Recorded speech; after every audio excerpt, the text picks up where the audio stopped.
Show me your hair ribbon, be. Ah, nakabulak-bulak na naman si Jenny. There. Butterfly. Kulot, Jenny, kulot. Behasa. Usa man ni, uy. Ha? Oh, JJ is far away. Aso. Aso. Huh? Yeah? She's always got mad at you? Yeah, because she don't let me do stuff. Tagal, uy. Ganyan nila kamahal yung kanilang kapatid. Nam, nam. Namnang kikisan ang lips. Nam, nam, nam.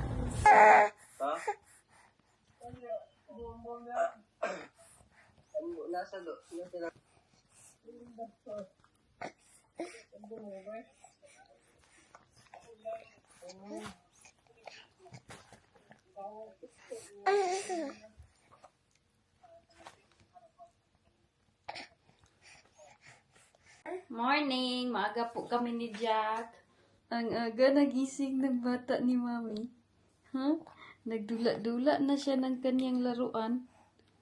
Ilagay ko lang siya dito kay magluluto ako ng umagahan nila JJ.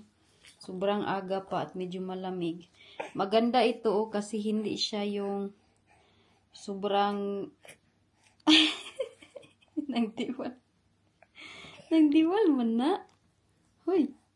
Busy kay siya dula ay. Dalawa yung laruan niya. Kung gusto niya dyan. Habang nagluluto ako, dyan siya. Kay tingin-tingin man siya sa akin. Ta, banat kit-kit lang. Ta, gilok siguro na yung kanyang kuan. Oh, gilok imong gums.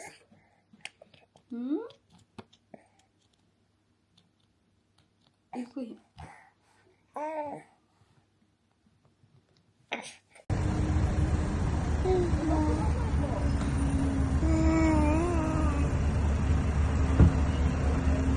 Dirty nose. Merry Christmas. Hapit na Pasko, guys. So, right dito, ang daming Christmas light. Phone ko lang yung gamit ko kaya nakalimutan ko yung aking camera. Tulog ang dudong. Tulog si Jack. Ang ganda naman ito, Dito maganda mamili kay medyo mura lang talaga dito. Sobrang dami nilang mga palamuti pang Christmas, guys.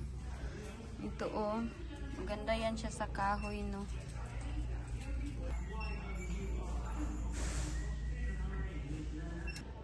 Gusto ko ito bilhin, para sa bahay, para kay Jack ba. Kaso wala man silang price.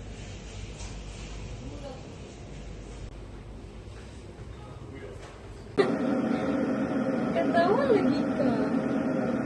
Happy ka? Malikot ka today, ha? Andito po si Jack. Kagigising lang ni Jack. Papakainin ko ng kanyang breakfast. Gustong gusto niya ang pumpkin na breakfast. Ay, na food. Si pumpkin yung papakain ko sa kanya. Galing pala kami ni Jack sa grocery store. Hala, nahilis na. Doon sa Asian shop, wala na akong tuyo. Ay, tuyo lang yung tuyo ko doon. Ang dami ko ng... Ay, nahulog na, Jack. Ang dami ko nang kinuha. Tuyo lang yung gusto ko doon sana. Hilak mo ka. Uy, nga hilak mo ka. Ha? Hilak ko ng bata.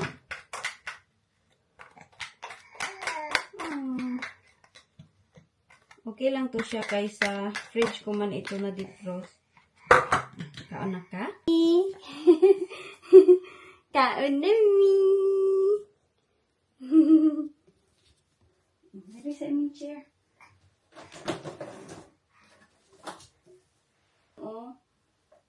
So ngayon bakalabhan ko ito mamaya. Yung kay Auntie Diden muna yung aking gagamitin. Ay ko. Hi, kaon na ka lang? Ha? Kaon na ikaw? Lagay ko muna sa lutuan water.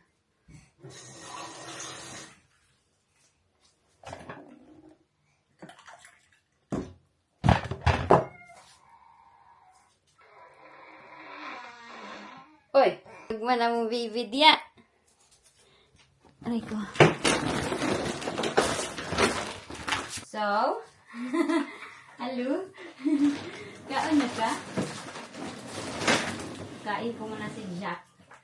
Hindi pa mainit yung kanyang food. Yan, namili kami dun sa Asian shop. Ano to? Paborito ng mga bata, seafood. Meron tayong turon. Sama niyo, ay. Ang dami ko palang labunon. Ayan, turon na ubi. May akong sinigaw mix. Ang bibilhin ko lang sana, ito lang. Ayan, kasi, kanang mura lang kasi ito doon. So, ang ending, nakabili na ako ng mga ganito, mga pang ganito, mga kaong, kaya sometimes, nagkikrave ako mag-salad. Ito para sa mga bata. Join ka. Ito, nagaraya, pancit canton. Meron akong skinless na chicken longganisa. Yun lang naman. Tapos ito at saka yung ito at ang aking pang UTI. Kag UTI inday. Ito din. Prone ako sa UTI. Iwan ko bakit ang bilis ko magka-UTI. Lagay ko lang dito. Ubos na ang piriro nila, Dudong. Grabe kumain si Jenny ng piriro. Eat na ka. Magwasya si Mami sa kamot.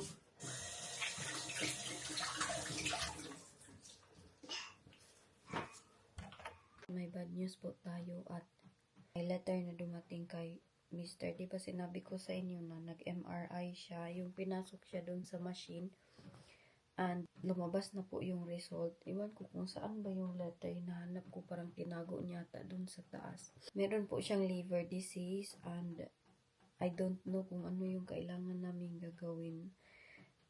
Need ni Wayne na pumunta ng GP kasi parang meron siyang iti-take siguro na medicine.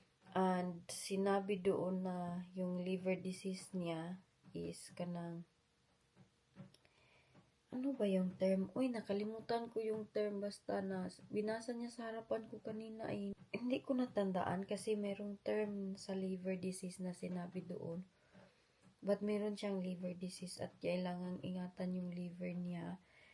Nangyari daw ito kay nagbasa si Wayne, nagbasa siya ba sa Google kung bakit daw merong ganun na liver disease. Sabi niya is dahil daw siguro sa pag-iinom, yung sobrang alak ba, kay nung kabataan niya pa kasi grabe yan sila mag-inom ni bayaw. I think yun po yung cause na nakadamage sa kanyang liver.